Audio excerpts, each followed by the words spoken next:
एवं एक चंपाकली एक बिस्तर। इन तीनों कहानियों ने मेरे जीवन की दिशा बदल दी और मैं साइंस छोड़कर साहित्य पढ़ने लगा। जब मैथिली से एमए कर रहा था, उन्हीं दिनों मैंने तय कर लिया कि यदि कभी पीएचडी करूंगा तो राजकमल चौधरी के साहित्य पर करूंगा। सन 84 के दिसंबर में एमए का रिजल्ट आया और 85 में जब पीएचडी के लिए विषय लेकर अपने दिवंगत और पहली पीएचडी के सुपरवाइजर डॉक्टर शिवशंकर झाकांत के पास गया, वे चीज़ें नष्ट हो गई। वे तो शंभुनाथ सिंह के घर में, शंभुनाथ मिश्र जी के यहाँ भी बहुत सारी चीज़ें नष्ट हो जाती, पर उन्होंने मेरे काम करने के कौशल को, ये मुझे अपनी मेरी आत्म प्रशंसा न समझें, मैंने उनको जिस तरह से बताया उस पर उन्होंने कहा कि तुम्हारे काम करने के कौशल को देखते हुए मैं ये सारी चीज़ें राजकमल चौधरी के बेटे के सामने मैं तुम्हें सौंप रहा हूँ। उस दौरान मुझे लगा कि जहाँ जाते थे राजकमल कुछ कुछ लिख कर छोड़ जाते थे, उसमें बहुत सारी चीज़ें धीरे धीरे मिली। अंतिम समय में जब रचनावली फाइनल होने को थी, तब काशी जी के पास 2 चिट्ठियाँ थी और उन्होंने भेजा, तो लोगों की भरपूर मदद मुझे मिली। पर केवल 10 वर्षों के सक्रिय लेखन में कोई लेखक यदि इतना बड़ा लेखन दे सकता है, और उस दिन मैं आदरणीय प्रोफेसर नामर जी को राजकमल चौधरी की वह 1963 वाली डायरी दिखा रहा था, जब नीलू का संभवतः जन्म नहीं हुआ था। उसमें इतने व्यवस्थित ढंग से उनके जीवन का कौशल है कि दिल्ली आए तो शशिकांता जी के लिए साड़ी कितने में खरीदी, दिव्या के लिए चप्पल कितने में खरीदी, मुक्ता के लिए फ्रॉक कितने में खरीदी, खुद के लिए कलम कितने में खरीदी, ये सारी चीज़ें उसमें लिखी होती थी। और हर महीने की अंतिम तारीख में बीमा कंपनी का एजेंट हुआ करता था। इतना लंबा है राजनीति का राजमार्ग, इतना लंबा है राजनीति का राजमार्ग कि रंगशाला के अंतरंग में पहुंच जाने पर अपने सुख, अपने व्यक्तित्व, अपने राग विराग, अपने संगीत के सिवा और कोई बात याद नहीं रह जाती है मुझे। यह आज दिल्ली के प्रसंग में हम सब देख सकते हैं।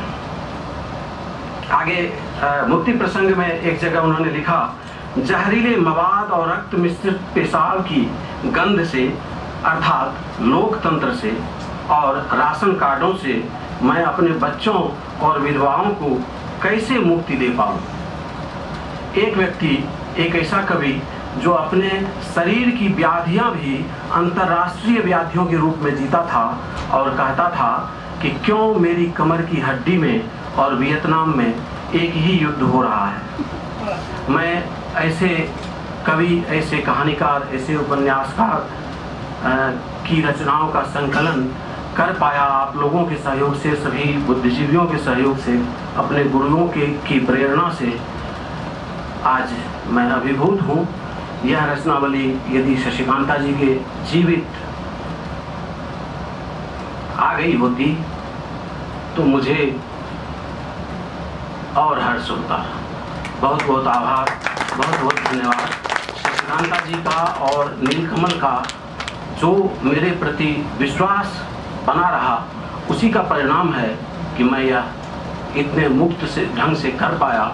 और अशोक माहेश्वरी, राजकमल प्रकाशन समूह, निरुपम, सबके प्रति आभार, आप सबके प्रति बहुत बहुत आभार। पार्वती का लास्य, शंकर का शिशु सुलभ हास्य फैला है, पर मेरे अंतस का आंचल ही मैला है, मैला है अंतस का आंचल।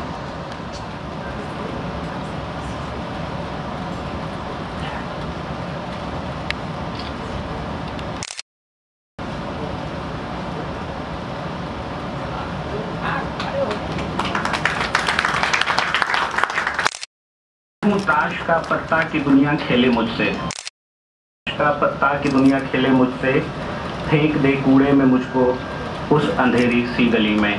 यह राजकमल चौधरी ने लिखा था एक प्याला और कविता में, और यह विचित्रा संकलन में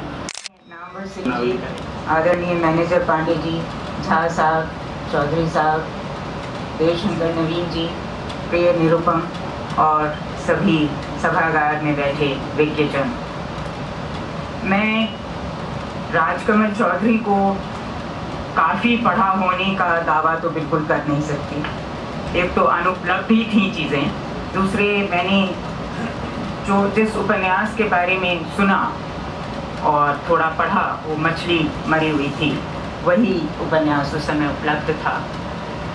अब जब उसको दोबारा पढ़ने का मौका मिला, जब इस रचनावली के प्रकाशन के निमित्त मुझे बोलने को कहा गया और वो किताब मेरे पास भेजी गई, तो मैंने खड़े खड़े 1.5 घंटे में उसे पढ़ लिया।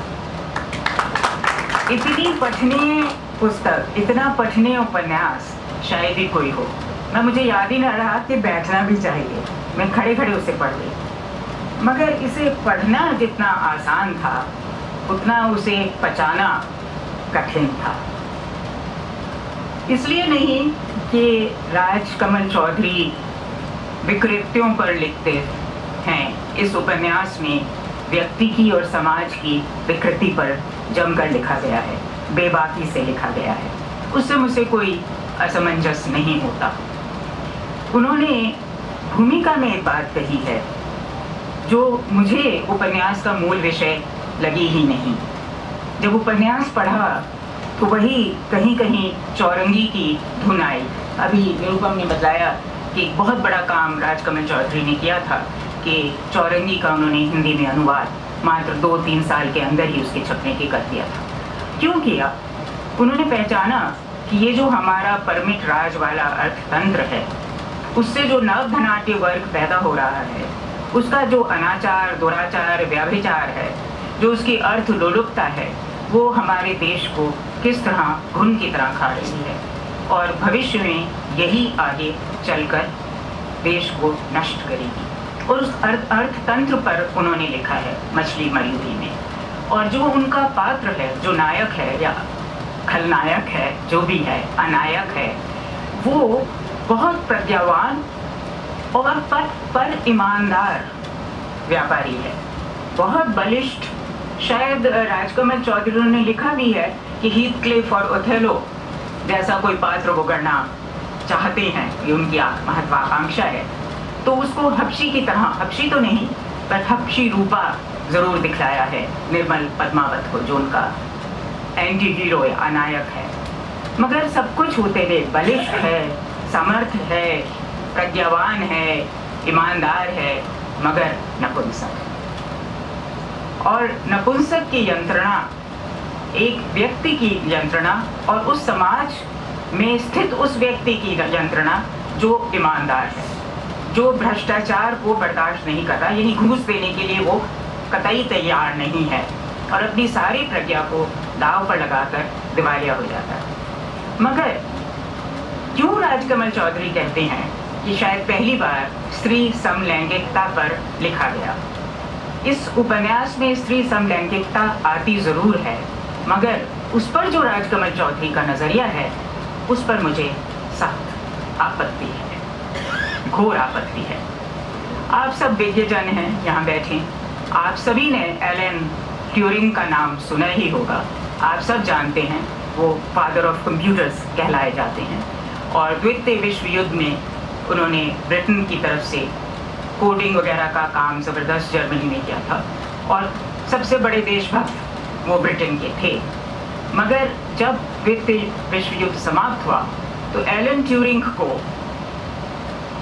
प्रशंसा और नाइटहुड वगैरह से नवाजने के बजाय उसको जेल में डाल दिया गया, क्योंकि वो होमोसेक्सुअल था, क्योंकि वो समलैंगिक था।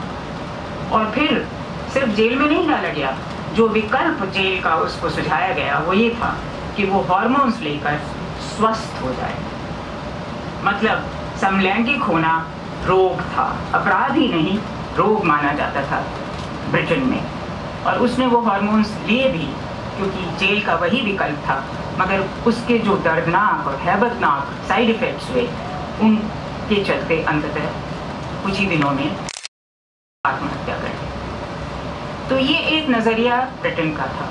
ठीक वही नज़रिया राजकमल चौधरी का भी है इसमें, स्त्री समलैंगिकता को लेकर। उसको वो एक रोग मानते हैं।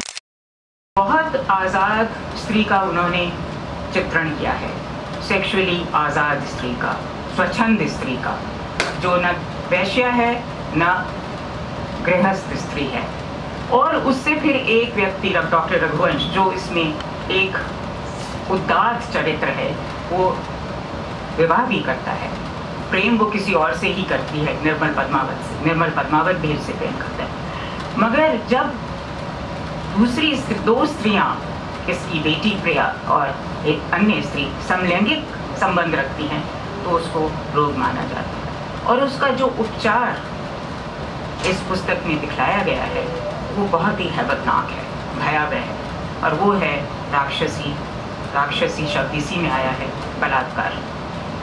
जो तब तक नपुंसक निर्मल पद्मावत उस अपनी प्रेमिका की बेटी के साथ करता था, और उसका पिता स्वयं कहता है कि तुमने ठीक ही किया, क्योंकि उसके बाद वो स्वस्थ और सामान्य हो गई। जब तक वो समलैंगिक थी वो रोगी थी, जब वो समलैंगिक नहीं रही तो स्वस्थ हो गई।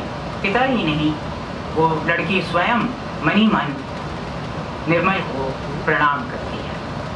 तो समलैंगिक स्त्री के संदर्भ में वो एक रोग है। मज़े की बात ये है कि ये जब जो निर्मल जो पात्र है वो भी फिर नपुंसक नहीं रहता उसके बाद, तो उसका जो उपचार है वो एक सेडिस्ट और मैसोकिस्ट का मिलन से उसका उपचार होता है। और इस भूमिका में वो दसाद की कहानियों का, किताब का जिक्र भी करते हैं राजकमल चौधरी, तो कहीं ना कहीं उसका प्रभाव रहा होगा। ये एक अतिरंजना है इस उपन्यास में, ये उनका नज़रिया है। उनके नज़रिए से यही मत था, यही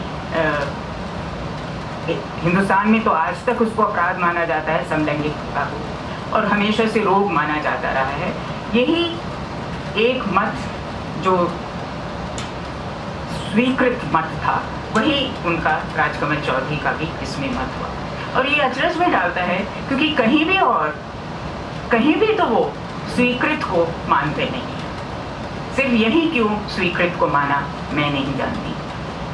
मगर इस पूरे उपन्यास को जो बचा ले जाता है वो एक अंतिम वाक्य है। इसका अंतिम वाक्य है जो मैं पढ़ना चाहती हूँ।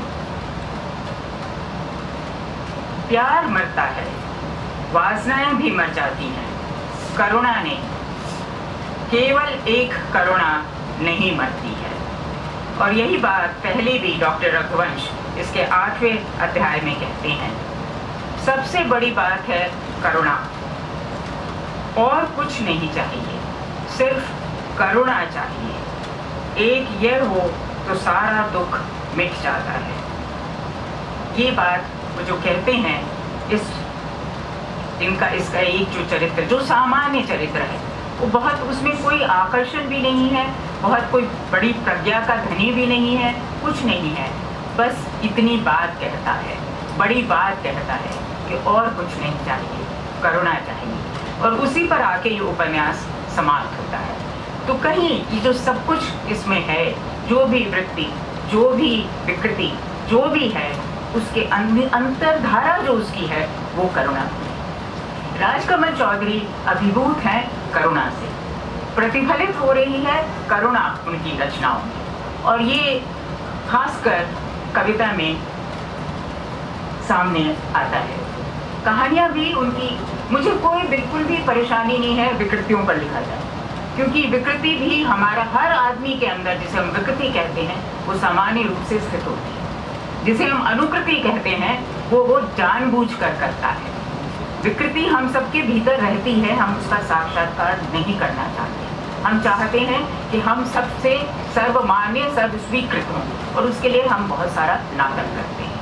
राजकमल चौधरी ने नाटक नहीं किया उपन्यास में, न कहानी में, न कविता में।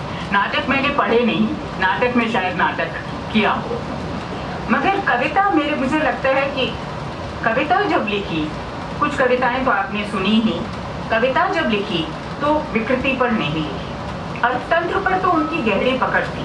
वो फाइनेंस मिनिस्टर होते, हमारे देश के वित्त मंत्री होते, तो शायद इतनी गड़बड़ हमारे देश में नहीं होती। बेहतर तो होता है कि प्रधानमंत्री होते, मगर तब इतनी गड़बड़ हमारे देश में नहीं होती। वो जो सारा हमारा दिखावे के लिए जो चला था, सारा लाइसेंस परमिट राज और जो कुछ भी, सभी जानते हैं उसके बारे में। मगर उस जो व्यक्ति के बारे में जब उन्होंने लिखा तो सिर्फ विकृति के बारे में नहीं लिखा, उन्होंने करुणा के बारे में लिखा और प्रेम के बारे में लिखा, और बहुत लालित्य और रस है उनकी कविताओं में। एक कविता मैं पढ़ना चाहती हूँ, इसमें से ही है विचित्रा में से कविता का अंश पढ़ना चाहती हूँ। लंबी कविता है। वही होगा जो होना चाहिए, समय के इस चौराहे पर एक ही रास्ता चुनेंगे हम, सहज और शांतिमय भविष्य के लिए। लेकिन अचल स्थितियों और अचंचल मन का क्या होता भी है कोई भविष्य? क्या प्यार अतीत में भी और भविष्य में केवल वर्तमान में ही रहता है? ये स्थितियां अब तक अचल हैं, अचंचल हैं। तुम्हारा अंतरंग ये वर्तमान अजंता के भित्ति चित्रों में और कोणार्क की मूर्तियों में जीवित है। ये वर्तमान जीवित है तुम्हारे शरीर में और मेरी कविता में। एक अनजान चिड़िया किसी क्षण सामने छत के किनारे बैठी हुई एक डक देख रही थी। मेरी नींद खुले सिर्फ तुम्हें अपने करीब देखने के लिए। यही तो तुमने मुझसे चाहा था, देखते रहना हमेशा एक दूसरे को आवरण में और नग्नता में, छंद, संगीत और लय की बंदिशों में और अपरिचित स्वच्छंदता में। देखते रहना दृष्टि ही सबसे पहले स्पर्श करती है स्थूल के अंतरंग।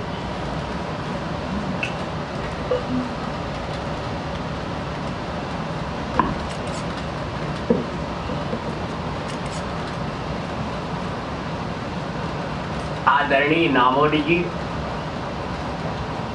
प्रोफेसर झा जी, देवशंकर लवली, मृदुला जी, निरुपम और मित्रों,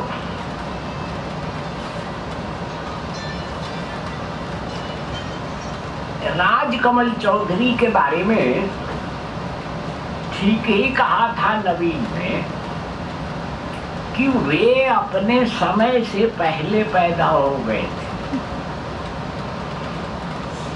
इसलिए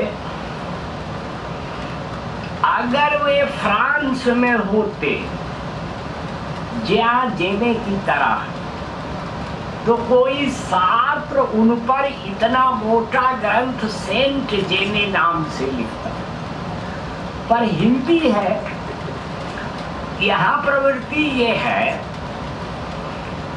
कि रचनाकारों का, वो चाहे निराला हो, चाहे मुक्तिबोध हो, चाहे राजकमल चौधरी हो, जीते जी हम लोग सम्मान नहीं करते, मरने के बाद श्रद्धा से श्राद्ध करते हैं। अब चाहे जितना माने गुण गाइए, जितना हुआ राजकमल चौधरी के मरने के बाद, उसमें से 10% उनके जीते जी होता तो इतना जल्दी नहीं मरते हो। दूसरी बात ये है कि राजकमल चौधरी स्वभाव से विद्रोही थे और रूढ़ि भंजक भी, और जिस समाज में वो पैदा हुए थे, मेरा मतलब है मिथिला का मैथिल समाज, वो विद्यापति से लेकर नागार्जुन तक के साहित्य में रूढ़ियों का गढ़ है वो। इसलिए राजकमल चौधरी, ये देवशंकर नवीन ने सूचना दी है, उनके पिता ने 3 शादियां की। ने अपने उपन्यास रतिनाथ की चाची में लिखा है कि मेरे बाबा ने 12 शादियां की। जाहिर है 12 से 3 तक तो उतरे लोग। वो लोग राजकमल चौधरी की निंदा करते, उनके विशेष रूप से सेक्स प्रसंगों को लेकर। तो उनका जो रूढ़ि भंजक रूप है, नवनीत ने एक पहले किताब लिखी थी राजकमल चौधरी पर, जीवन और सृजन। एक अच्छा काम किया है कि उसके शुरू में राजकमल चौधरी की 4 आत्म स्वीकृतियां लिखी, उसमें से तीसरी आत्म स्वीकृति में पढ़ रहा हूं। ये आत्म स्वीकृति धर्मयुग में 9/4/67 को प्रकाशित हुई।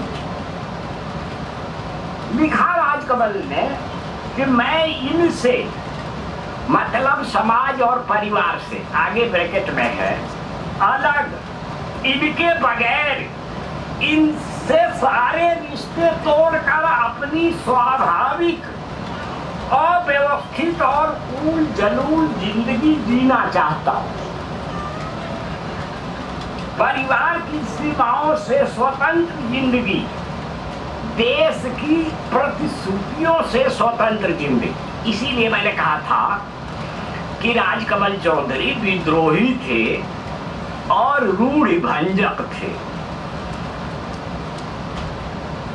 राजकमल चौधरी की एक और बात की ओर मेरा ध्यान जाता है। असल में ऐसा विद्रोही व्यक्ति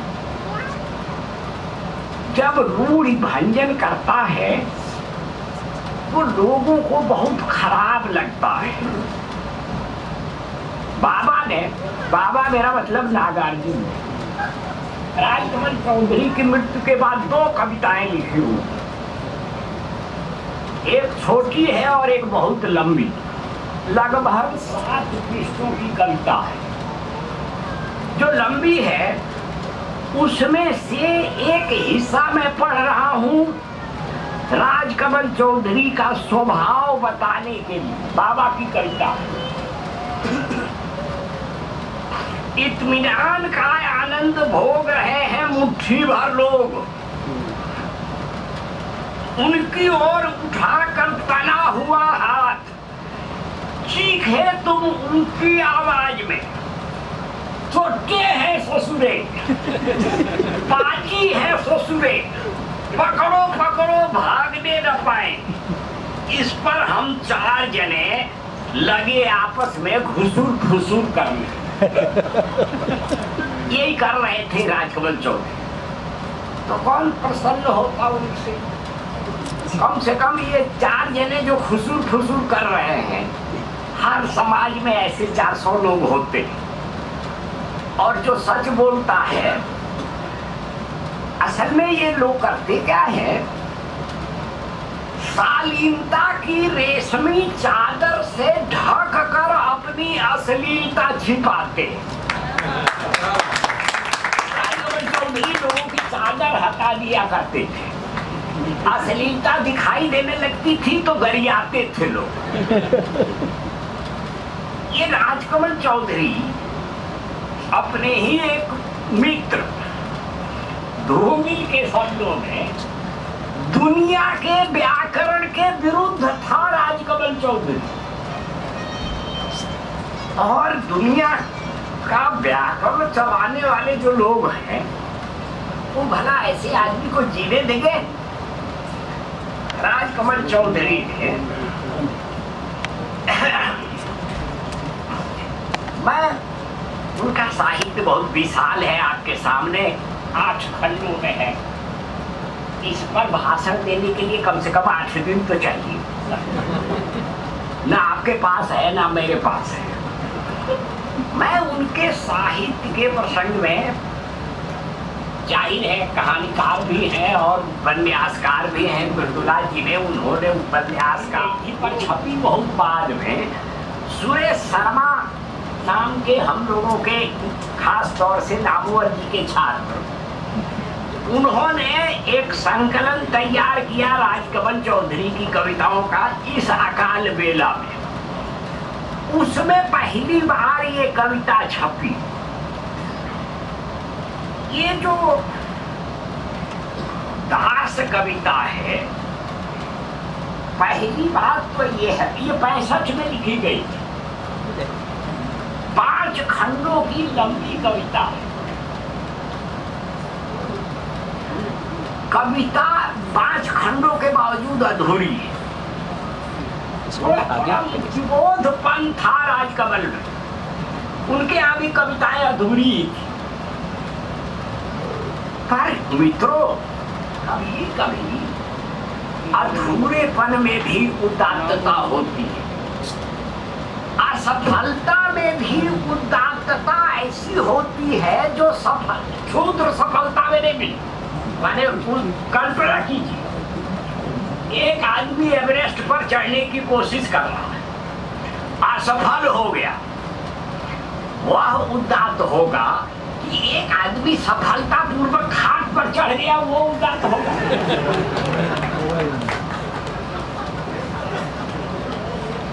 राजकमल चौधरी की यह जो दास कविता है, वो अपने अधूरेपन में उदात्त है। इस कविता में जिस बात की उपन्यास के प्रसंग में चर्चा की थी मृदुला जी ने, मैं उसके प्रसंग को ही पहले लेता हूं, फिर दूसरी बातें बाद। राजकमल चौधरी की स्त्री दृष्टि बहुत जाहिर है, फिर दोहराना चाहता हूं कि मैथिल समाज में रहने वाला हर आदमी इस समस्या को खूब जानता है। मतलब नागार्जुन जानते थे, पारो में, रतिनाथ की चाची में, ये आपको मैथिल समाज में स्त्रियों की दशा के बारे में मालूम हो जाएगा नागार्जुन, और तो और स्वयं विद्यापति के यहाँ भी मालूम। राजकमल चौधरी ने दास कविता में स्त्रियों के प्रसंग में जो लिखा है, उसके 2-1 टुकड़े आपके सामने मैं रखना चाहता हूं।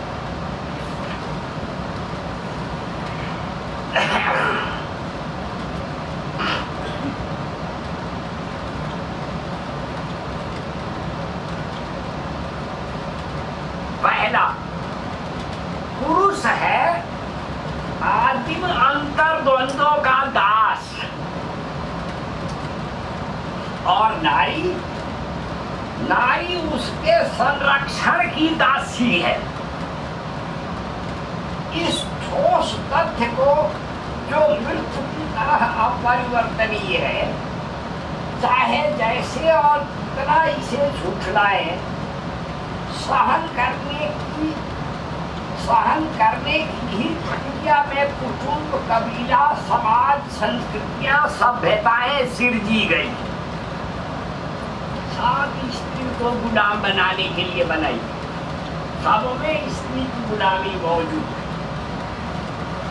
अतः सिरजी हुई तमाम उलझी हुई दुर्लभ परंपराएं, नियमित पद्धतियां, शोषणकारी अपेक्षाएं मेरे लिए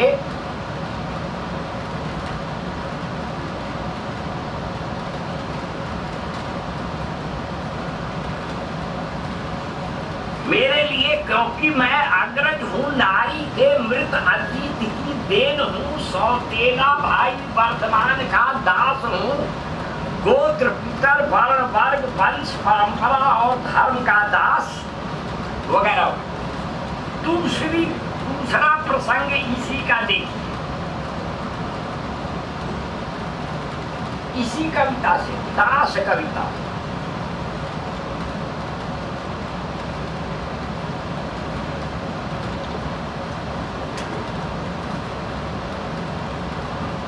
मां तो रही दासी, प्रभु चरणन की दासी।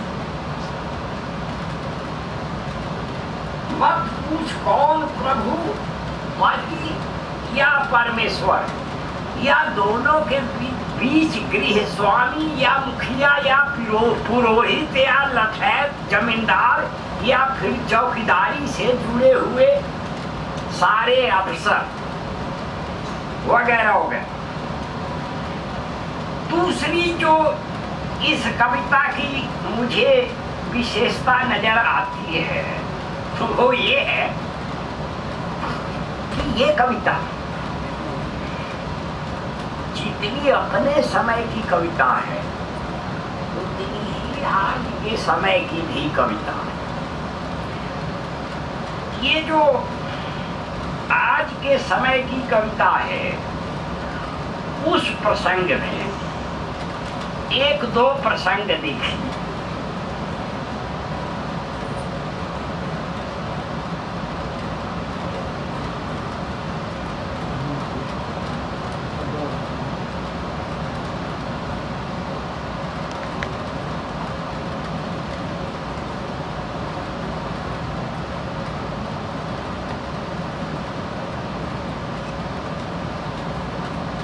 मायावी ब्रह्म, अवतारी भगवान, नियंता देवी देवता, नवग्रह सभी प्रभुता के मूल, आदमी की दासता के नियामक,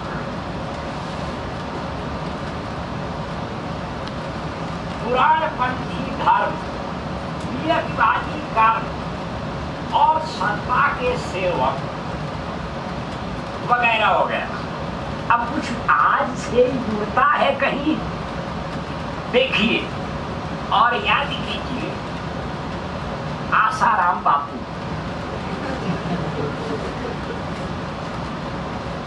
एक और प्रसंग देखिए,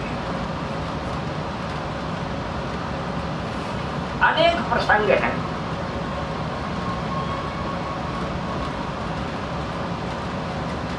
दासों की यह पूरी दुनिया अपनी गुजरी हुई खुशियों की स्मृति में आमोद प्रमोद और क्रीड़ा विनोद की सांस्कृतिक भोग राग की परंपरा निभाती है। इसकी मनुष्यता विभाजित युद्ध परिचालित राष्ट्रीयता का गौरव संभालती है। ये कविता आज की ही कविता नहीं है, भविष्य की भी कविता है, मतलब आने वाले कल उसके लिए एक हिस्सा सुनिए।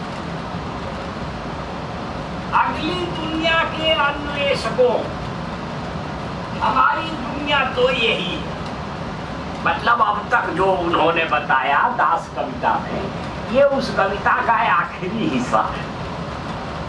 अगली दुनिया के अन्वेषकों, हमारी दुनिया तो यही है। कैसी है?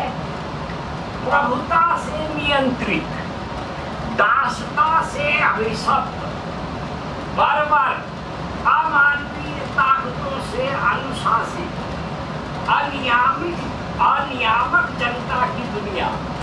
इसे तोड़ो जो शोषित रहकर भी शासना और शासक के अटूट संबंध की मूलभूत चक्राकार अवस्थिति को चाहे अनचाहे, जाने अनजाने पोषती और पालती है।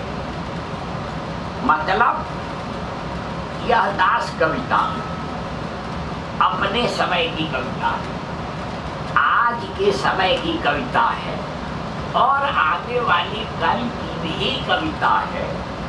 मैं केवल आप सबसे निवेदन करना चाहता हूँ जो राजकमल चौधरी के साहित्य के प्रेमी हैं कि इस कविता को फिर से पढ़िए, उस पर सोचिए, विचार कीजिए और तब आपको लगेगा कि यह कविता बहुत दूर तक मुक्तिबोध की कविता अंधेरे में के पास जाती दिखाई देती है। इसलिए हिंद समाज की एक विशेषता है। एक बार मुझे इसका साक्षात्कार पटना में हुआ। वहाँ एक विद्यापति भवन है मुझे बुला दिया लोगों ने कि उसमें विद्यापति पर एक संगोष्ठी है, आप भी आइए। तो मैंने सोचा कि भाई मैथिल लोग होंगे, विद्यापति को हम लोगों से बेहतर जानते होंगे। उसके बदले वहां देखा कि सब लोग घंटी डोला रहे हैं और माला जप रहे हैं और विद्यापति के बदले बैद्यनाथ धाम की पूजा करते हैं। मेरा निवेदन ये है कि आप, वैसे तो अपना देश मृतक पूजकों का देश है, यहाँ भूतों की पूजा ज्यादा होती है, पर उसके बदले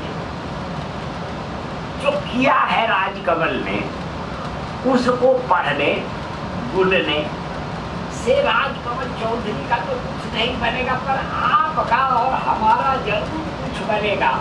यही करने के लिए मैं निवेदन आपसे कर रहा हूँ। आप सबको बहुत बहुत धन्यवाद।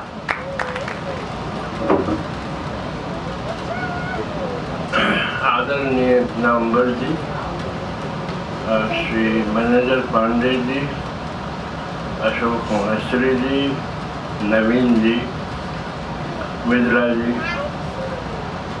मुझे इस सभा में साहित्यकारों के बीच थोड़ा मैं आउट ऑफ प्लेस फील करता हूँ, इसलिए कि मैं क्रिएटिव राइटर नहीं हूँ और मैं इतिहास का विद्यार्थी हूँ, लेकिन फिर भी मुझे जितना ठीक लगता है राजकमल जी के बारे में बोलना, उतना मैं बोलूँगा, और वो बहुत ज़्यादा नहीं है।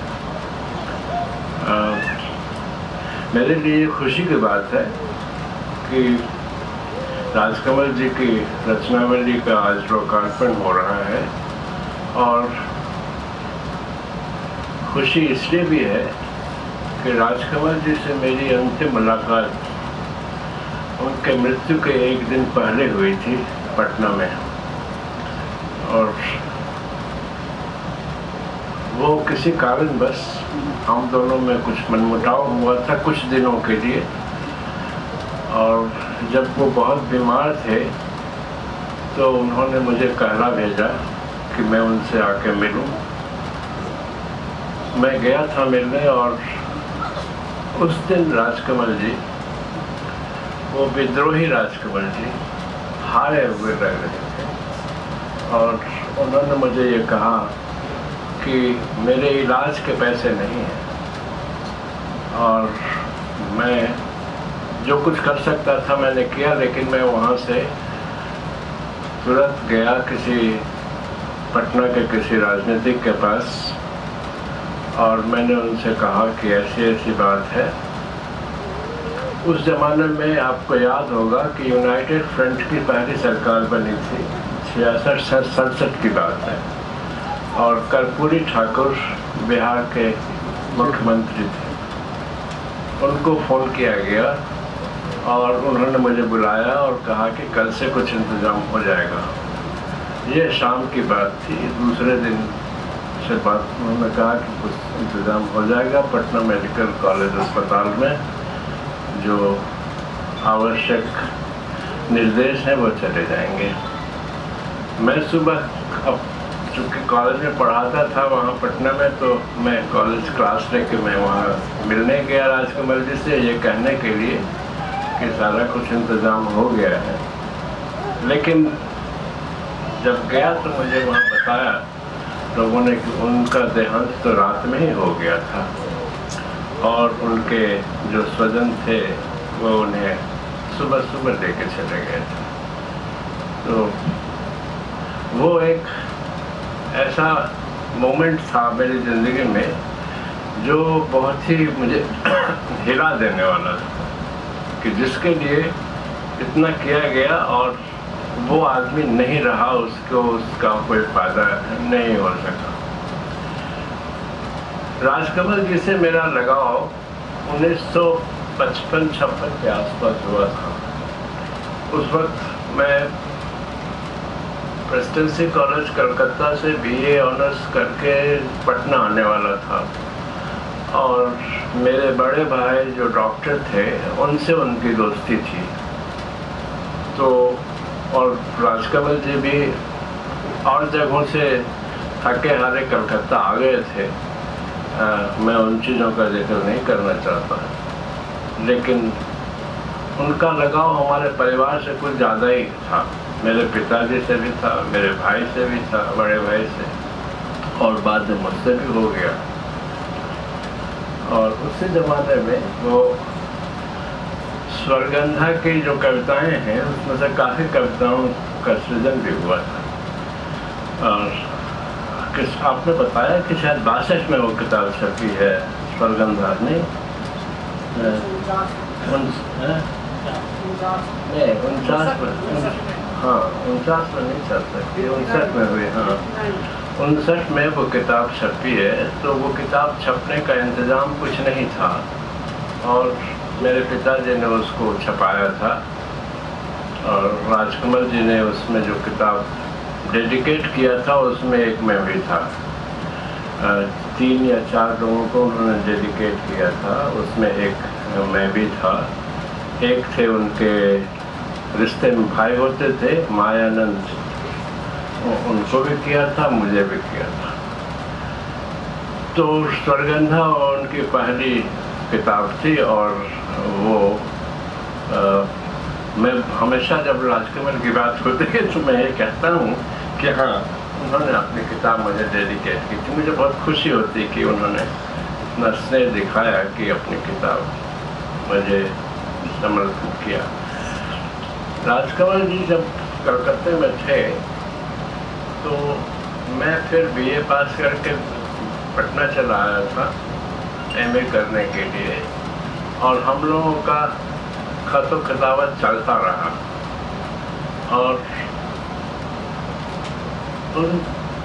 वो जो खतों का आदान प्रदान होता था वो बड़ा इंटरेस्टिंग लगता है अब मुझे सोच करके। उस वक्त तो लगता था कि ये ज़रूरी है, करना है, और हम किसी ज्ञान भंडार में अपना ज्ञान डाल रहे हैं ऐसा लग, कोई साहित्य की रचना हो रही है ऐसा लगता था। कम उम्र कम थी, ऐसा ही लगता ही था। तो पत्रों का आदान प्रदान होता था, उसमें आप ताज्जुब करेंगे कि हम लोगों के पर्सनल बातों का कोई जिक्र नहीं होता था। उसमें होता था जॉन किट्स के बारे में क्या लिख रहे हैं, हमने कोई कविता पढ़ी, हमारा क्या रिएक्शन हुआ, हमने उस पर लिखा।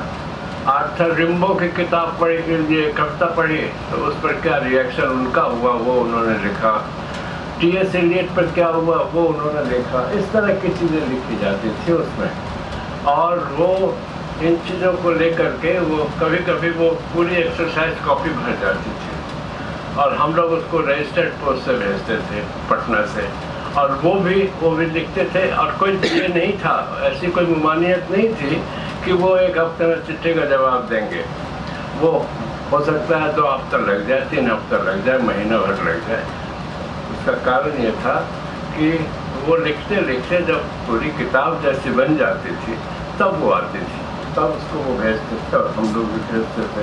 हम लोगों को बड़ा मज़ा आता था इस तरह के चीज़ों को करने में। जहाँ तक राजकमल जी का सवाल है, तो राजकमल जी से मैंने बहुत चीज़ें सीखी। एक ख़ास चीज़ जो मैंने उनसे इस सिलसिले में, ये पत्रों के आदान प्रदान के सिलसिले में सीखी, वो कि अपने दायरे से हमेशा बाहर देखने की आदत जो थी उनकी, कि सिर्फ हिंदी साहित्य या मैथिली साहित्य की बात नहीं करते थे, वो अंग्रेजी साहित्य, फ्रेंच साहित्य, जर्मन साहित्य में क्या टेंडेंसीज, क्या ट्रेंड्स थे उनके भी जानकार थे। ये एक ख़ास बात थी जो कि मैं देखता नहीं हूँ किसी में। और ये बात अलग है, ये आप लोग जाने कि उन्होंने बाहर से कितना लिया, बाहर के साहित्य से, ये इसका आकलन मैं नहीं कर सकता, इसका आकलन आप लोग करेंगे। लेकिन ये मैं जानता हूँ व्यक्तिगत रूप से कि वो विदेशी साहित्य से उतना ही वाकिफ़ थे जितना वो इस देश के साहित्य से वाकिफ़ थे। दूसरी बात जो मैंने उनमें देखी वो ये, जब वो चौरंगी का अनुवाद कर रहे थे तो चौरंगी में जो चीज़ें हैं, जहाँ तक मुझे याद है, वो बातें कुछ ऐसी हैं शायद वास्तविकता से बहुत दूर रही हैं और कलकत्ते के किसी परिवार से संबंधित वो कहानी बताई जाती है। उस परिवार के बारे में मैं कुछ नहीं कहूँगा क्योंकि मेरा उससे व्यक्तिगत संपर्क रहा है जब विद्यार्थी था। और राजकमल जी ने मुझसे पूछा कि मैं इस किताब का अनुवाद कर रहा हूँ, मुझे ये बताओ ये कौन है, ये कहाँ रहता है, ये कौन सा घर है। तो मैं उनको उन जगहों में ले जाता था। शाम को कॉफ़ी हाउस में वो भी आते थे, मैं भी आता था, या नेशनल लाइब्रेरी कलकत्ता में वो भी सुबह से शाम तक बैठते थे, मैं भी सुबह से शाम तक बैठता था।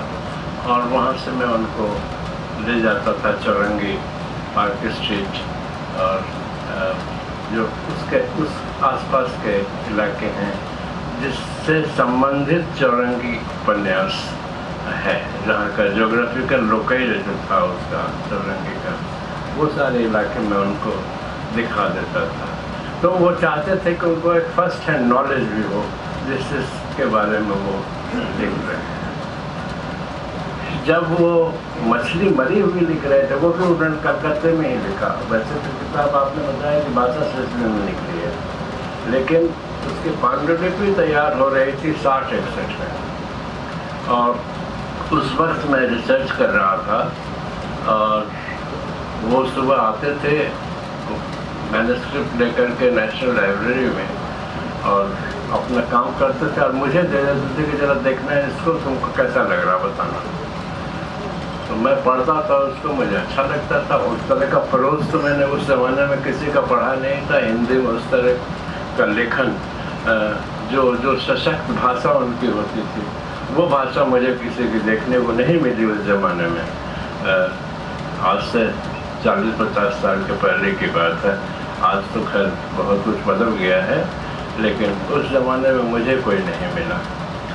तो मुझे अच्छा लगता था। और आप ताज्जुब करेंगे कि उस किताब का जो थीम है लेस्बियनिज्म या गे या ये सारी चीज़ें जो हैं, राजकमल जी ने मुझसे पूछा कि ये बताओ, तुम तो हिस्ट्री के आदमी हो, तुम सोशियोलॉजी भी थोड़ा बहुत पढ़ते हो, मुझे ये बताओ कि ट्राइबल की सेक्स लाइफ कैसी होती है, इरोटिक लाइफ कैसी होती है, मुझे कोई किताब बताओ। तो मैंने नेशनल लाइब्रेरी में खोज खाज के उनके लिए एक आध किताबें निकाली और वो उन्होंने पढ़ा उसको, फिर जो कुछ करना था उन्होंने लिखा अपना जो कुछ। तो मेरा कहना यह है कि वो जो कुछ लिखते थे उसके लिए वो चाहते थे कि उनको कुछ व्यक्तिगत उसका ज्ञान हो, ऐसा नहीं कि वो हवा में महल बना रहे हों और उसको वास्तविकता से कोई मतलब नहीं है। राजकमल जी विद्रोही तो थे ही, जैसा पांडे जी ने कहा कि मिथिला के की रूढ़ियों का भंजन करने में उन्होंने अपना समय बिताया। मिथिला की रूढ़ियों का भंजन बहुत लोगों ने भी किया है, ऐसा नहीं कि सिर्फ राजकमल जी ने ही किया है, लेकिन राजकमल जी ने जिस अंदाज में किया है उस अंदाज में दूसरों ने नहीं किया है। एक हरिमोहन झा ने किया था और वो उन्होंने व्यंग से किया, और एक राजकमल ने किया जो बिल्कुल दूसरे तरीके से किया और उसका एक ख़ास महत्व है। तो रूढ़ियों से लड़ने का अंदाज राजकमल चौधरी का अपना था। वो बहुत ही अलग किस्म की लड़ाई लड़ते थे। ये बात ज़रूर है कि राजकमल चौधरी जो जितना मैं उनको जानता हूँ वो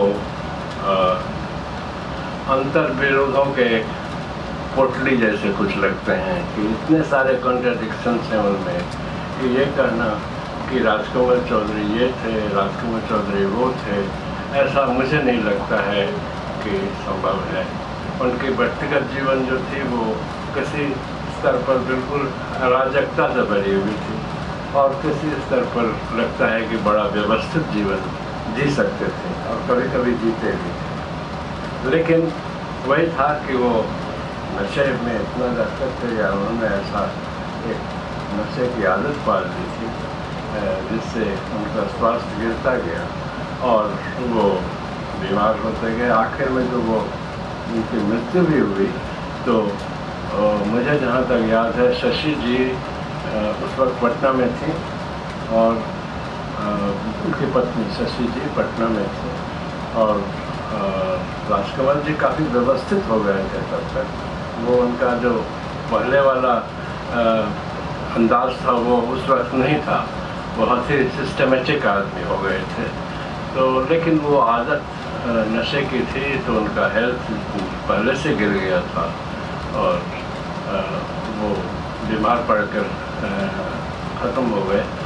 तो राजकमल चौधरी की मृत्यु के बाद हमने कई लोगों से ये कहा कि आप लोग इनकी रचनावली निकालिए। एक हुआ करते हैं पटना में, पता नहीं आजकल है या नहीं, मोहन भारद्वाज, तो उनको मैंने कहा था कि भाई आप इनका कुछ कलेक्शन निकालिए क्योंकि और इस पर कोई काम करे ताकि इस राजकमल के बारे में लोग सोचें विचारें कुछ लिखें। लेकिन आज वो जो मेरी इच्छा थी वो पूरी हो गई और मैं बहुत खुश हूँ। और राजकमल जी जहाँ भी हो, मेरा ख्याल कहीं है नहीं, मैं तो विश्वास नहीं करता हूँ कि कोई होता भी है मरने के बाद, लेकिन अगर हैं तो ज़रूर उनको ये अच्छा लगता होगा कि मैं उनके याद में यहाँ कुछ आप लोगों से अर्ज कर रहा हूँ। धन्यवाद। आदरणीय प्रसन्न झा जी, रचनावली के संपादक श्री नवीन जी, माननीय पांडे जी, मंच के अन्य विद्वान और सभागार में उपस्थित राजकमल को प्यार करने वाले और उनके साथ ही साहित्य को प्यार करने वाले जो मित्र। सबसे पहले तो मैं रचनावली के संपादक नवीन को हार्दिक बधाई देता हूँ और इसके लिए हम सभी लोग और हिंदी जगत उनके प्रति कृतज्ञ होगा, ऋणी होगा। उन्होंने वो किया है जो चाहते हुए भी, सोचते हुए भी लोग नहीं कर सके। जो कहते हैं ना कि जो हो सकता है उससे वो किसी से हो नहीं सकता। अगली पंक्ति नहीं कहूँगा कि मगर देखो तो फिर आदमी से हो नहीं सकता। इसलिए असंभव को संभव किया है नवीन ने। जहाँ तक झा जी जितने करीब से जानते हैं उतने करीब से तो नहीं, क्योंकि मैं मैथिल नहीं हूँ, लेकिन उन दिनों के कलकत्ता में अक्सर मैं जाया करता था और मेरी और उसकी मुलाकात कलकत्ते में राजकमल की से मेरी मुलाकात कलकत्ते में हुई थी और उन दिनों मैं कलकत्ता अक्सर जाया करता था 50 के दशक में। हमारे शिष्य रहते थे, उन्हीं के घर पर ठहरता था। मित्रों में विष्णुकांत शास्त्री थे, अनेक लोग थे। तो मैं बनारस से कलकत्ता इतना मुझे ऐसा लगता था जैसे बनारस से मैं इलाहाबाद जाता। तो अक्सर गर्मी की छुट्टियां तो कलकत्ते में ही बिताता था और मेरी मुलाकात इससे राजकमल से कलकत्ते में ही हुई। और उस जमाना, इसको याद करो, ये जमाना बेटनिकों का था और बंगला में भूखी पीढ़ी नाम की चीज पूरी की पूरी पीढ़ी। वो 50 का दशक जो संक्रमण का है, दूसरे महायुद्ध के बाद का, और उसके बाद जो हम लोग को इंडिपेंडेंस मिला है, तो वो अरब में सब ये कुछ छिंखल नाम की पत्रिका भी निकला करती थी, बहुत पहले निकलते थे। ये 50 का दशक जो संक्रमण काल था, विचित्र दशक था। जैसा मैंने कहा कि अमेरिका में बेचिक लोग हुए, तो वही दौर है। और हमारे यहाँ बंगाल में भूखी पीढ़ी वाले नाम तो वो एक उधर भूखी पीढ़ी, उधर बेटनी गिन्सबर्ग वगैरह का जमाना था। इसलिए उस दौर को याद कीजिए जिसमें हमारा कवि हुआ था, और उसके दौर की कविताओं से मिला करके देखें तो हाउल जैसी कविता वहाँ लिखी गई थी और लिख रहा था। इसको समझने के लिए उस 50 के दौर की उस पीढ़ी को, और दूसरे लोग भी उसी तरह की कुछ कविताएं जो धूम में लिखा करते थे, तो उस दौर का, उस संक्रमण काल का जो क्राइसिस का पीरियड था, उस दौर का की जो प्रतिभाएं हैं, बंगला में भी हुई उसी दौर की वैसी ही कविताएं लिखी है। वो भूखी पीढ़ी वाले लोग कहला करते थे, और बीटनिक अमेरिका में लिखा करते थे, वो हमारे यहाँ ही लिखता था। तो राजकमल को समझने के लिए उस 50 के संक्रमण काल के दशक, जो दूसरे महायुद्ध के बाद और नई दुनिया जो बन रही थी उसके बीच का जो दशक था, वो दहाई बहुत महत्वपूर्ण थी। और मैं कहना चाहूँगा कि इसको समझने के लिए जरूरी है कि हमारे यहाँ नहीं हुआ है उस तरह का साहित्य, उस तरह की कविता यूरोप में, अमेरिका में, इंग्लैंड में लिखी हुई, उस तरह का गद्य लिखा गया है। इसलिए उस दौर का बंगला के भी कुछ ऐसे ही कवि हुए हैं जहाँ जो जी मदर राय चौधरी। तो उस दौर को इस समझने के लिए उसका हिंदी में अगर कोई प्रतिनिधि कवि है, और प्रतिभा केवल कवि नहीं है बल्कि कलाकार है, कथाकार है, जिसे कहेंगे गद्य में पद्य में समाभ्यस्त, गद्य उतना ही सार्थक और समर्थक है जितना की उनकी कविता, और उस गद्य की ताकत देखी। मैं तो उसकी भाषा की बात करूँ, इतना अधिकार था भाषा पर, गद्य में भी और कविता में भी। बिना उन कविताओं को उद्धृत किए हुए, उस गद्य को उद्धृत किए हुए, हम उसकी कलम की ताकत को नहीं समझ सकते। मुझे सौभाग्य इस गोष्ठी के बहाने वो दिन याद आए जो कलकत्ते में उसके साथ समय व्यतीत थी, और अंत में हावड़ा स्टेशन पर जब मैं आ रहा था और मुझे छोड़ने के लिए आया था, खाने में बैठा हुआ था, मैंने कहा कि तुमसे एक ही बात कहनी है कि तुम अगर जिंदा रहना चाहते हो तो कलकत्ता छोड़ो। जिस रूप में देखा था उसे, पी के धुत, और जिस नक्शे में मैंने कहा कि यहाँ के लोग, और वह उसी तरह के लोग, मैंने कहा कि बंगला में भी ऐसे ही थे, लहर चली थी पूरे। ये जो बेटनिक आए थे उन लोगों ने जो बर्बाद किया उस पर ही कोई तो बंगला में भी ऐसा ही दिखाया जा रहा था।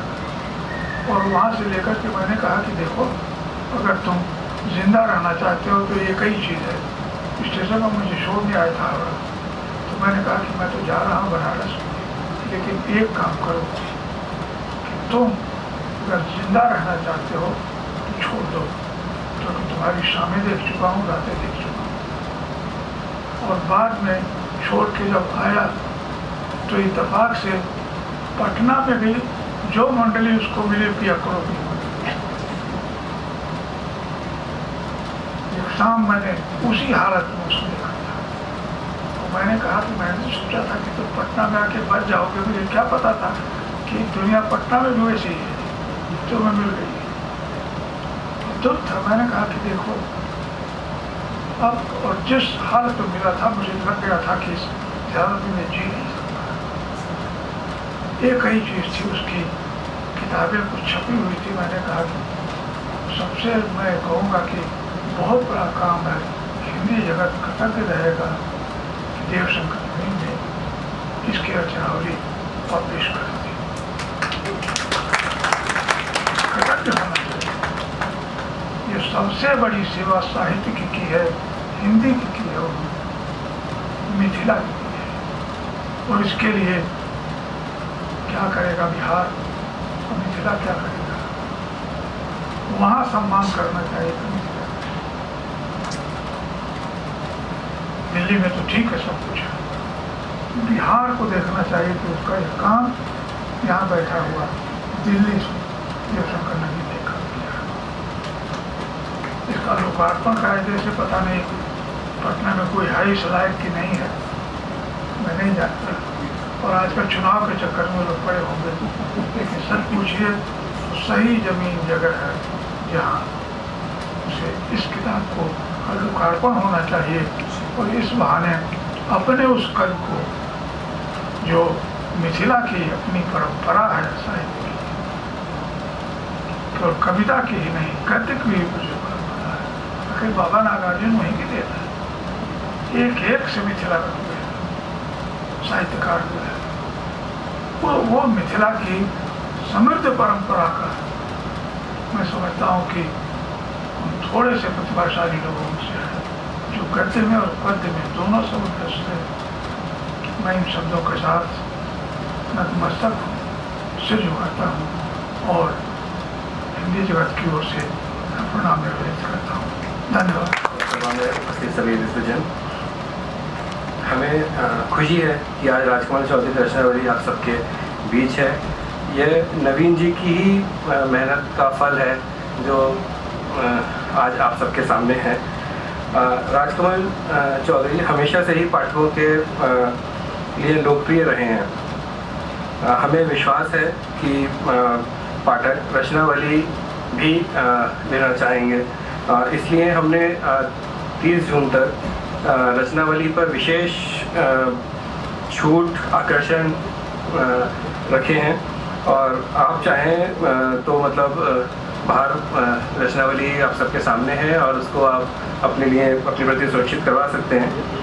और आप सब इतनी दूर से आपका समय आप सब ने यहाँ पे दिया, कार्यक्रम को सफल बनाया, इसके लिए बहुत बहुत शुक्रिया। और आशा है आप सबको रचनावली पसंद आएगी और आप सब की तरफ से हमें